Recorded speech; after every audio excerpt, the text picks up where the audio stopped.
जय माता की दोस्तों, नवरात्रि आने ही वाले हैं।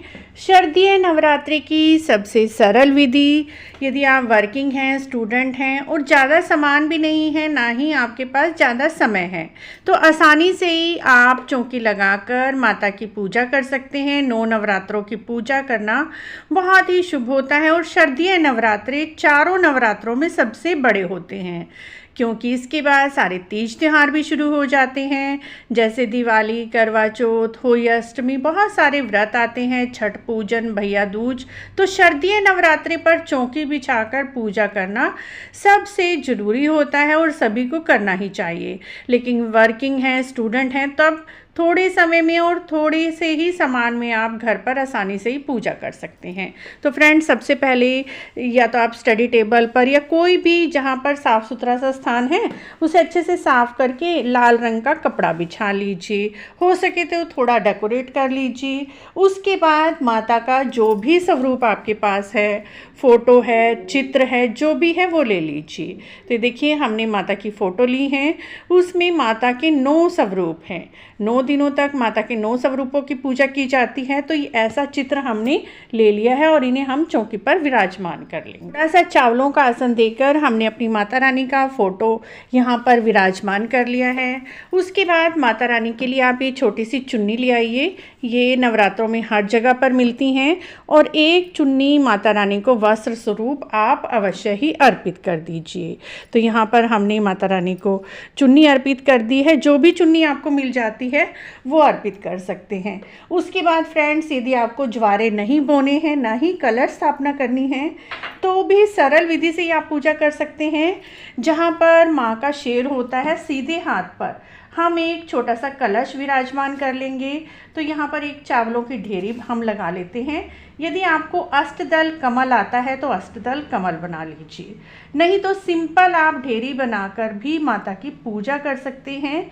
यहाँ पर मैं छोटा सा अष्टदल कमल बना रही हूँ। देखिए, इस तरह से 8 डंडियाँ खींच दीजिए, फूल सा बन जाएगा और इसे ही अष्टदल कमल कहा जाता है।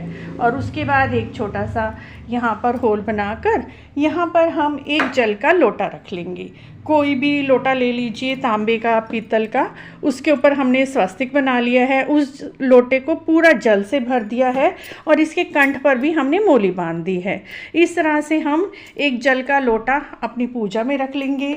उसके बाद एक पूर्ण पात्र इसके ऊपर रख लीजिए और इसके अंदर थोड़े से अक्षर डाल दीजिए और 1 रुपये का सिक्का डाल दीजिए। ज़्यादा बड़ी आपको पूजा नहीं करनी है, सिर्फ इस विधि से ही आप पूजा कर लीजिए। और 1 रुपये का सिक्का हम लोटे में डाल देंगे। उसके बाद एक चावलों से भरी हुई कटोरी हम अपने कलश के ऊपर रख देंगे और इस कलश को आपको 9 दिन तक बिल्कुल भी नहीं हिलाना है। ऐसी जगह आप कलश स्थापना करें जहाँ पर 9 दिन तक आपकी चौकी लगी रहे। कलश के ऊपर हम एक फूल रख देंगे। तो ये फूल भी आप 9 दिन तक, जब तक आपकी चौकी लगी हुई है, ऐसे ही रखा रहने दीजिए। उसके बाद एक छोटी सी चौकी ली है, उसके ऊपर हम एक देसी घी का दीपक जला लेंगे। उसके बाद हम आगे का काम करेंगे, क्योंकि दीपक हमारी पूजा का साक्षी होता है। दीपक सबसे पहले ही आपको जलाना है। उसके बाद एक शुद्ध जल का लोटा ले लीजिए और एक फूल लेकर हम शुद्धिकरण करेंगे। सभी जगह पर फूल में जल लेकर यहाँ पर थोड़ा थोड़ा सा जल छिड़क देंगे और अपने ऊपर भी हम थोड़ा सा जल छिड़क देंगे। उसके बाद गणेश जी महाराज को भी हम अपनी पूजा में विराजमान करेंगे। तो थोड़े से अक्षत का आसन देकर दूसरी तरफ हम अपने गणेश जी महाराज को विराजमान कर लेंगे। यदि गणेश जी महाराज नहीं हैं आपके पास, तो आप सुपारी से के ऊपर मोली लपेट कर भी गणेश जी महाराज को विराजमान कर सकते हैं। उसके बाद हम सभी जगह तिलक करेंगे। रोली और चावल का तिलक माता रानी के नवरात्रों में अति आवश्यक है। तो आप एक कटोरी में रोली घोल लीजिए और थोड़े से अक्षत ले लीजिए। तो सबसे पहले हम रोली से गणेश जी महाराज को तिलक कर देंगे, अपनी माता रानी को तिलक करेंगे, माता रानी के शेर को, नीचे जितने भी माता के स्वरूप बने हुए हैं सभी को ही हमने रोली से तिलक करना है। क्योंकि 9 स्वरूप बने हुए हैं हमारी फ़ोटो में, तो हम सभी को यहाँ पर तिलक कर लेंगे और अपनी लोटे को तिलक कर लेंगे, अपनी कटोरी को तिलक कर लेंगे, अपने दीपक को तिलक कर लेंगे। इस तरह से हमने सभी जगह तिलक कर लेना है। हमें सभी जगह थोड़े थोड़े से अक्षत अर्पित कर देनी है। किसी भी चीज़ को आप हिलाएं ना जब तक हमारी चौकी लगी रहेगी, ऊपर से ही आप अक्षत छोड़ दीजिए और अर्पित कर दीजिए। उसके बाद जो भी आपको फूल मिल जाते हैं पूजा में, सबसे पहले गणेश जी महाराज को हम फूल अर्पित करेंगे। उसके बाद हम अपनी माता रानी के चरणों में फूल अर्पित कर देंगे। जो भी फूल यदि मिल जाते हैं तो पूजा में यूज़ कर लीजिए, अगर नहीं मिलते हैं तो आप बिना फूलों के भी पूजा कर सकते हैं। उसी तरह से कलश पे तो हमने पहले ही फूल रख दिया था, एक फूल हम अपने दीपक के पास रख देंगे। इस तरह से फूलों से पूजा करना बहुत ही शुभ होता है। माता रानी को सुगंधित चीज़ें वैसे ही बहुत ज़्यादा पसंद हैं।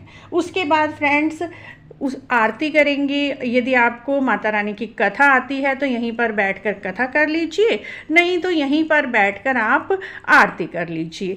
आरती आप इसी दीपक के साथ भी कर सकते हैं, चाहे आप दूसरा दीपक जलाकर कपूर आरती भी कर सकते हैं। तो हम यहाँ पर इसी दीपक से आरती कर लेंगे। जो भी आरती आती हैं या फिर आप नेट से भी चलाकर आरती कर सकते हैं। बड़े ही प्रेम पूर्वक यहीं पर बैठकर माता रानी की आरती करनी है। यदि कथा आती है तो हाथ में थोड़े से अक्षत और फूल लेकर यहीं पर बैठकर माता रानी की कथा सुन लीजिए। तो कथा यदि आपको आती है तो ठीक है नवरात्रों की, नहीं तो हमारे चैनल पर भी अपलोड है। जब भी आप पूजा करें वहाँ पर जाकर 9 औरतों की कथा आप सुन सकते हैं। उसके बाद फ्रेंड्स यहीं पर बैठकर माता रानी को आपको भोग अर्पित करना है।